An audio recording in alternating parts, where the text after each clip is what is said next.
Welcome to the Riders Lounge. I'm Shane Johnson. Today I'm with Mark Morrison, and we're going to go through the top 5 all-mountain free rides.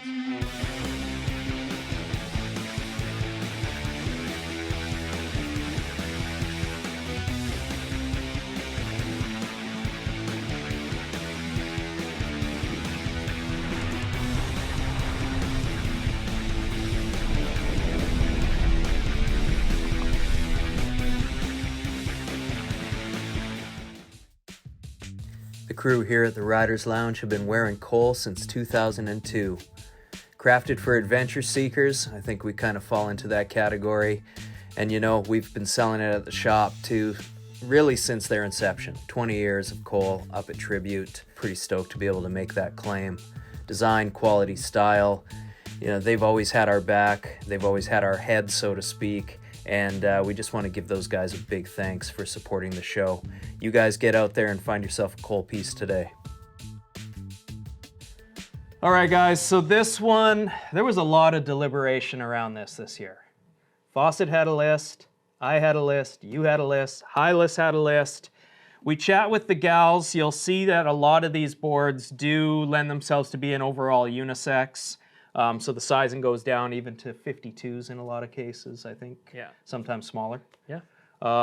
So that kind of fits in, and we'll make sure to let you know when those size ranges are an option.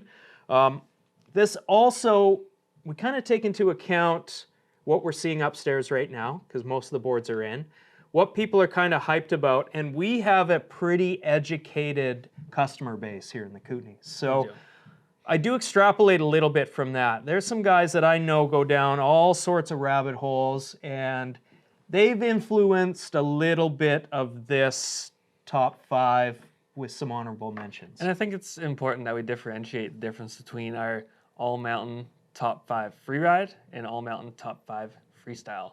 Yes. What's your differentiation there? So again, there was a lot of deliberation around this. It's tough. Like at one point, I wanted to do freeride, all mountain, and freestyle, but then those three, the freeride and the all mountain, tend to just wash over each other at some point, and that was your guys' argument a lot of the time too. So what I would say in freeriding is these are going to be boards that you would go off-piste more often. You would take to BALDFACE, for example. They would be great on a POW day. They'd be great in the tree runs. They're pretty much all directional. So they lend themselves a little less to doing, you know, a cork 7, things like that. Yeah. They're probably going to have a slightly longer side cut. And the free ride for me typically is going to have a little bit more nose, whereas the freestyle is something that category I'll probably be riding more resort with rather than backcountry or powder. Centered. Yeah. Having the ability to be centered. A little more switch too, probably. Yeah. Not that you can't ride switch and free ride. But that's a good call. That's a good call too. The free ride boards would be able to, but they won't be as ideal as when we get into the freestyle side of it. So it's tough putting these labels on, but that's kind of where we tried to categorize everything. Yeah. So let's kick it off. I think that's a good overview of that. Hey. Sure. That explains it. Yeah. We'll debate in the comments. Of course, always will. All right, so number 1. The Jones Howler. Now this board, Fawcett has already done a fairly detailed overview of this, so please go back, check that out. We've all ridden this board. There's no surprise when Victor and Elena are a part of something that it's going to be a kick-ass snowboard, and it's going to lend itself to, like, their riding styles would dictate what I would consider free ride. Sure. Yeah. Right? You look at how Elena's, you know, most of her footage is free riding. So free ride world tour. Exactly. So these boards come in a men's or women's. The construction stays the same throughout. It's just your sizing, right? Your sizing changes, your waist widths change, but extremely fun, stable snowboard that you can haul ass on. There's no question. Big boosty camber on this one, and I mean, from all the boards we tested, this was surprising. Like it has a ton of camber, so when you actuate it kind of pulls you out of those turns really, really well. Sintered 8,000 base on this one. Side cut radii is long. Like I said, a lot of these boards are kind of longer. It's in this, the 6.1 is an 8.4. and it changes as they go down. But Triax glass, really torsionally stable. You rode this a fair bit, hey? Yeah, I rode it fairly long. 6'1"? I rode the 6'1", which is long for me. I usually ride around a 5'8", 5'7", give or take. Yeah, yeah. But I'll upsize when I'm riding bigger stuff. So I took out the 6'1", which is a little bit on the big size for me. And I was just riding fast. I was riding through the trees, some bigger lines as well. I really enjoyed the tail on this thing. Yeah. It felt really supportive and poppy. That was something I noticed too. When you get back on this tail, you can really settle in powder especially, you can settle in on that kick. Brings the front end up really easy. Tapered board like most of these are going to be. I rode the 6'1" as well, and me being a little bit lighter, this was a stiff board for me for sure. That's huge for you. So keep that in mind. Doable on a POW day, no problem. I like riding boards like that, but yeah, this is a full power snowboard. I also just noticed on the side, it says, "Go wild, get savage." Men's Howler, 161. Love it. On to the next. All right, moving on to number 2. A definite favorite of both of ours. Ever since I first got on this board, I've been riding it a lot. This is the Nidecker Alpha APX. So Mons got me onto this a couple years ago. I didn't key into this board in their line until he had mentioned I should give it a try. And now it's a staple in my quiver. We didn't really, there's no pricing, like, there was no pricing criteria with this, as there never is any year. It's just what is the best damn board in those categories. And this thing really does win out. Morrison has been riding both versions, the standard and the APX, which is definitely stiffer, torsionally stiffer, and a faster base on this guy. But yeah, it just settles down in powder. It's a little bit torsionally more relaxed than the Howler, and probably a little more relaxed than a lot of the ones in this category, but that's why I like it. So some of your smaller guys, I jump on this 58, and this is plenty of board for me. Grips unbelievably well with this sort of half cap construction. I'll ride a 158 as well. Yeah, you would be and your body weight? About 160, give or take, so pounds. Morrison and I are kind of similar weight-wise too. But from powder to just, I mean, even ripping corduroy on this. Oh yeah, it'll go. And I was riding the Alpha, the regular version of this, at Lax there during a really, really icy bank slalom. And it went well. Yeah. It was perfect. It's exactly what I needed for those conditions. So the profile with this one, where the Jones had a really boosty camber, this has cam rock. So we've got camber here, but then it mellows out right there and gets into your reverse in the front end. Kind of got these wingers on the tail here to settle it down in POW, which I really like. And it looks cool. Oh yeah, it looks awesome. But it also, you can shorten the tail up on these too and ride it really back seat. So if it's a deep POW day, this board's gonna lend itself to be an amazing free rider for that. There is a little bit of rocker back here too where it flattens out, and that just helps them settle down too. So with this one, the side cut kind of falls into that similar range that we like. Anything that's hovering around the 8 range is good. This one's actually 7.8, so it's a little bit faster than some of the other ones we tested. And it does have that slight 3D spoon nose as well, which will make you tilt over a little nicer in the POW. It feels a little more flowy and natural. Yeah. Yeah, we always talk about those blend zones. This one gets on edge so easy. Where the Howler was a little bit, Howler has a bit more bite. It's demanding. This one surfs into it a little bit more, so to speak. An easy number 2. On to the next. On to the next one. All right, so number 3 was the K2 Commonwealth. Jay Stone crushes it on another design. You and Fawcett really rode this a lot and wouldn't stop talking about it. Away. Yeah. We don't have one in our hands, but Jay Stone, please. Yeah, send us one, would you? I'll ride it. You guys were able to get on this a ton at the demo days when you were at Sun Peaks there. Yeah. And at those demo days, we were kind of doing like 1 run per board or 2 runs per board, but I stopped with this one for a bit to take a few extra runs. I just loved it so much. It was great. So it's a cambered board, standard camber profile, sort of twin, but you can ride this one back seat, and the shape is very directional. Yeah, it is, for sure. Just looking up the side cut radii right now. The setback, so we got a point.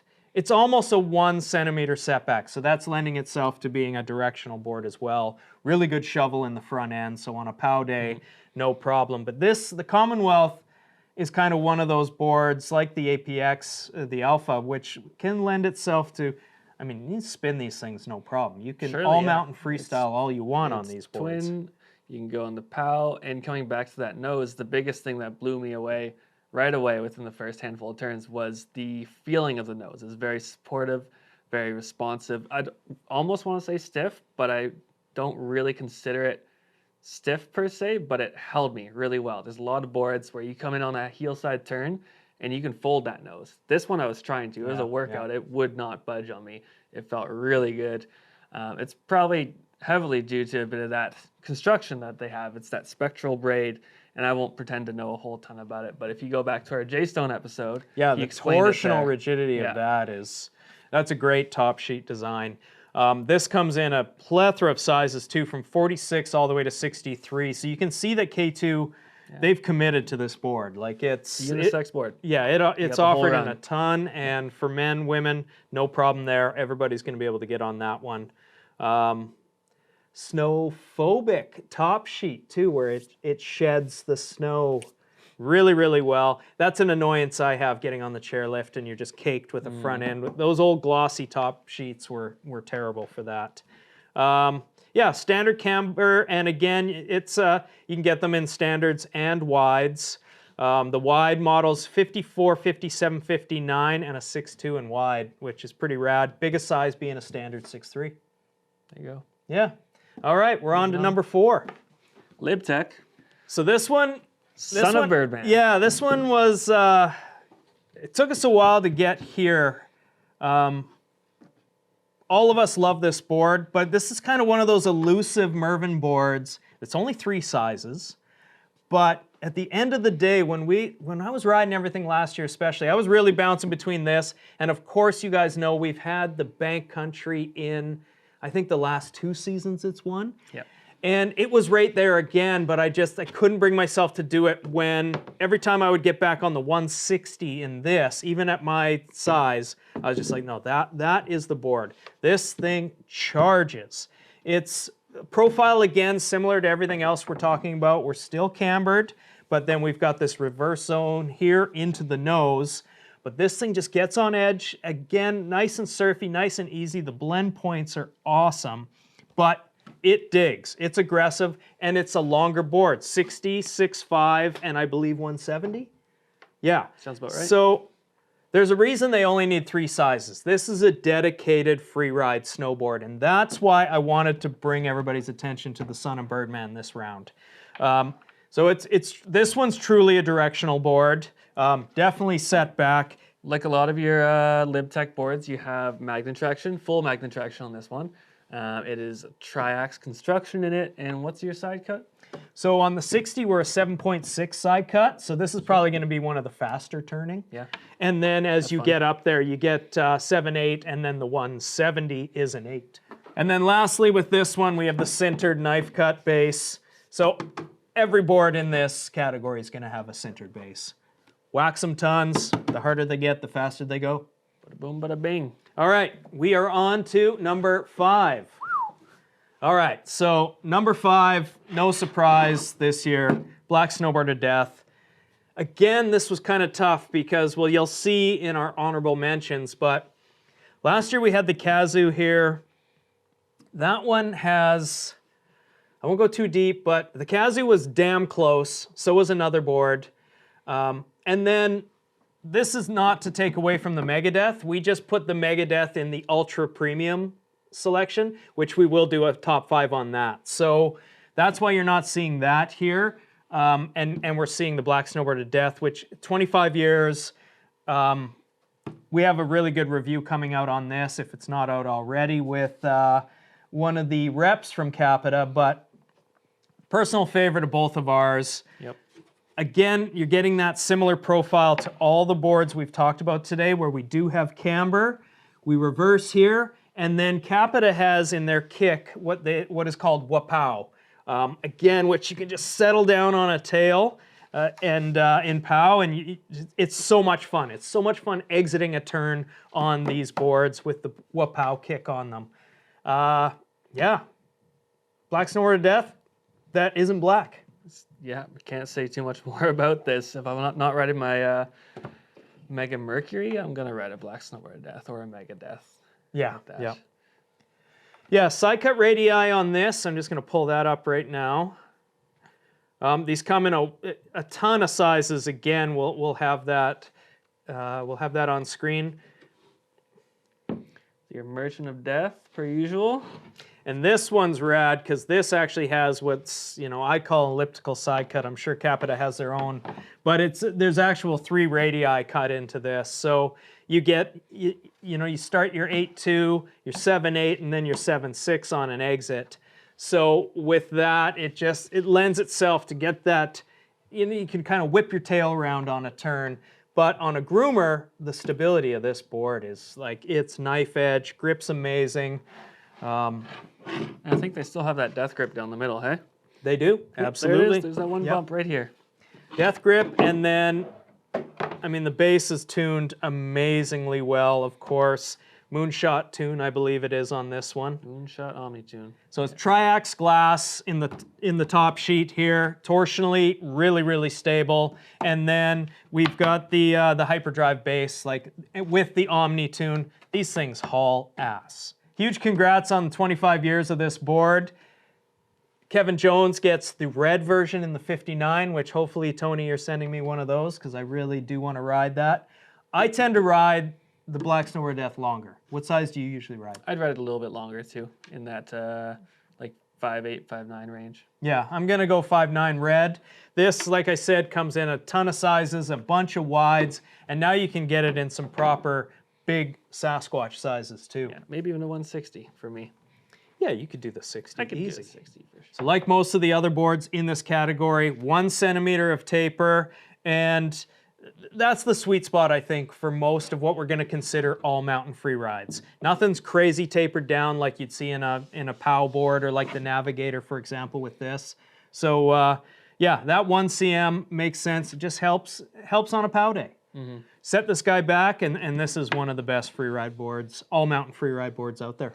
And never forget all the Capita boards coming out of their factory. They have this beautiful tune on it. I'm looking at it right now. I don't know if you can see that in the light, but always love to see that on a new board. All right, so we have our 2 honorable mentions here. These 2 had to be, there probably should be another 4, but these 2 had to be added to this conversation. First up, we've got the BataleonTornado. All right, so this battalion blew me away. This was one of the first times I got a chance to ride what they call their triple base technology. Blend zones are such a big part of what we talk about here, and what they consider sidekick on this one. It just rolls so nice into a turn. Tor is a big part of the design of the Tornado, of course, so no surprise there that this is just a kick-ass all-mountain freeride board. I had a blast on this thing. I had to bring it into the conversation. Beyond Metal's collab's pretty damn cool too. So I rode the 5.9. There's actually no taper in these, but a very directional shape. Big old camber profile like everything else. And this one had an 8.09 side cut, which, like, sweet spot for me. Did notice it well. Just grips. Rolling into that, the way the 3D tech works, rolling into that, and then it's just boom, knife edge when you get on it. Really fun snowboard, lots of volume underfoot. Had to be part of the conversation this year. That 3-base technology is pretty unique as well. Yeah, it just changes the blend zones on the nose. It's really, really fun. And then they just exit a turn with great stability. Pricing on this stuff's really good too, so done with it. And our other honorable mention is our classic from the past couple years, Capita Aeronaut. Yeah, so this was actually Fawcett's pick over the Black Death, and it has to make an honorable mention. Again, that 90s shape we all love. We have 4 reviews on this board. It's won with us many, many times, and it continues to be one of those absolute dominant boards in their lineup. Not to mention some cool art on here from Longo himself. Yeah, Arthur killed it this year. I really like it. Every size has different art, different color on it as well, which is unique. So, got to catch them all. So Arthur's board comes in a ton of sizes as always. Unique side cut on this one too, where it moves it from an 8.3 into a 7.3. So that's, it's gonna be quick on that exit, but really nice and stable up front here.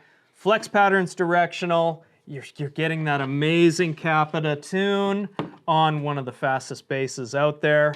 And for taper, we're looking at 0.5 centimeter of taper on this one. So yeah, just another board that has to be in the discussion. Like, I mean, the Kazoo's so good. We just couldn't put that one in again.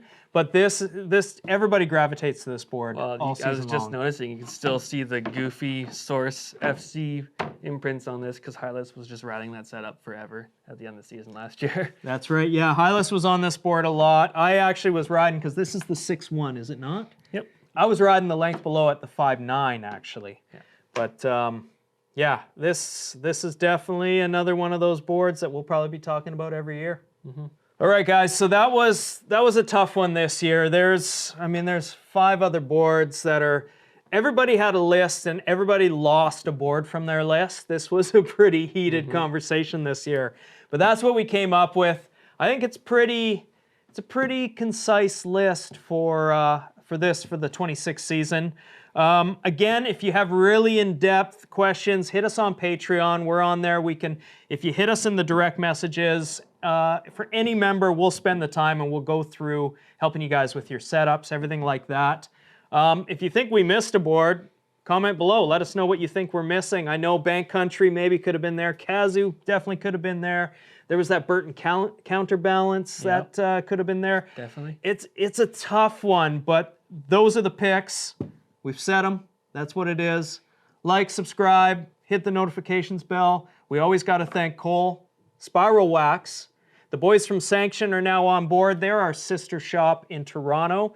If you're buying anything up here in Canada especially, Tribute BOARDSHOP out west, SANCTION out east, we've got you guys covered, definitely. Every brand we carry, they do, and they even have more than we do. So check their website out. Yep. Who am I missing? We've got BALDFACE. BALDFACE, Valhalla specifically. They got some seats open this season. Don't miss out. That's right. Yeah, hit Valhalla BALDFACE website. There's some opportunity to get up here and shred some POW this year. He'll be doing some photography out there too, so you might get some laps in with Morrison or Dustin. On the right day.